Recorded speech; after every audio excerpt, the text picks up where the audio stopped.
Bismillah, Assalamualaikum warahmatullahi wabarakatuh.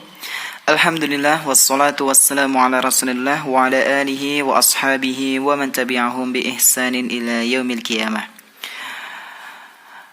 Para pendengar yang semoga senantiasa dimuliakan oleh Allah subhanahu wa ta'ala, InsyaAllah pada kesempatan yang berbahagia kali ini kita akan melanjutkan penghalang-penghalang dalam menuntut ilmu agama. Dan ini adalah bagian yang kedua. Kemarin bagian yang pertama kita sudah membahas yaitu tentang masalah niat. Dan yang kedua yaitu di antara hal-hal yang bisa menghalangi seseorang untuk meraih ilmu agama adalah ingin terkenal dan mencari popularitas. Ingin terkenal dan mencari popularitas.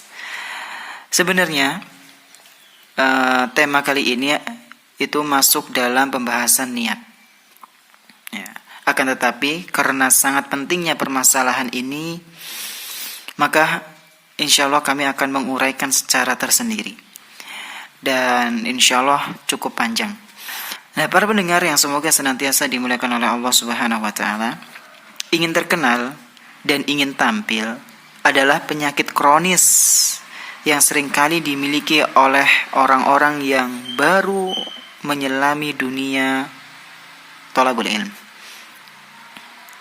Penyakit kronis yang tidak seorang pun dapat selamat darinya melainkan orang-orang yang dijaga oleh Allah Subhanahu wa taala. Imam Asy-Syatibi rahimahullahu taala sampai-sampai pernah berkata, "Akhirul asya'i nuzulan min qulubis salihina hubbus sultah wat tasaddur." Sesuatu yang paling terakhir hilang dari orang-orang saleh adalah keinginan untuk berkuasa dan ingin untuk tampil.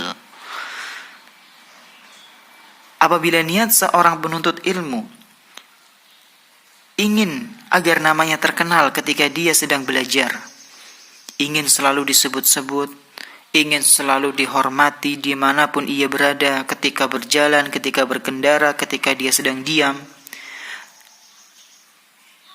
maka ini adalah musibah besar yang sedang menimpanya. Tidakkah dia ingat dengan ancaman-ancaman dari hadis-hadis Nabi SAW berkenaan dengan orang-orang yang belajar tapi bukan karena Allah, yang belajar tapi karena ingin mendapatkan pujian.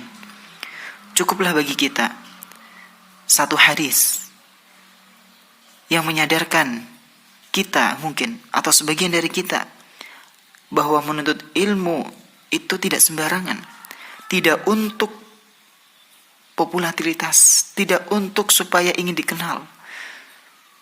Cukuplah satu hadis yang akan mengetahui, yang mana kita akan mengetahui bahwasanya betapa bahayanya orang-orang yang belajar tapi hanya untuk ingin terkenal.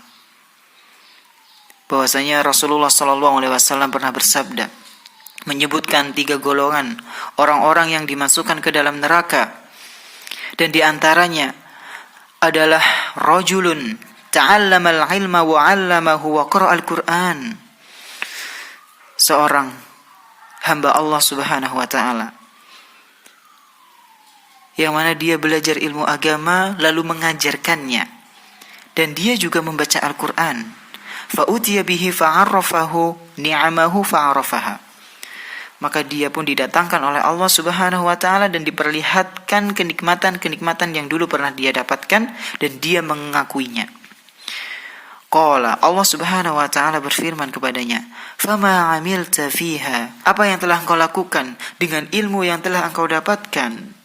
Qala, orang itu menjawab, "Ta'allamtul ilma wa 'allamtuhu wa qara'tu fikal Qur'ana."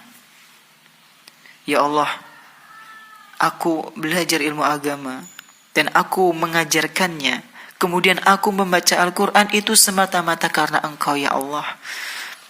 Kemudian Allah Subhanahu wa taala menimpalinya, "Kadzabta." Engkau telah dusta. "Walakinnaka ta'allamtal ilma liqala 'alimun wa qara'tal Qur'ana liqala huwa qari'un."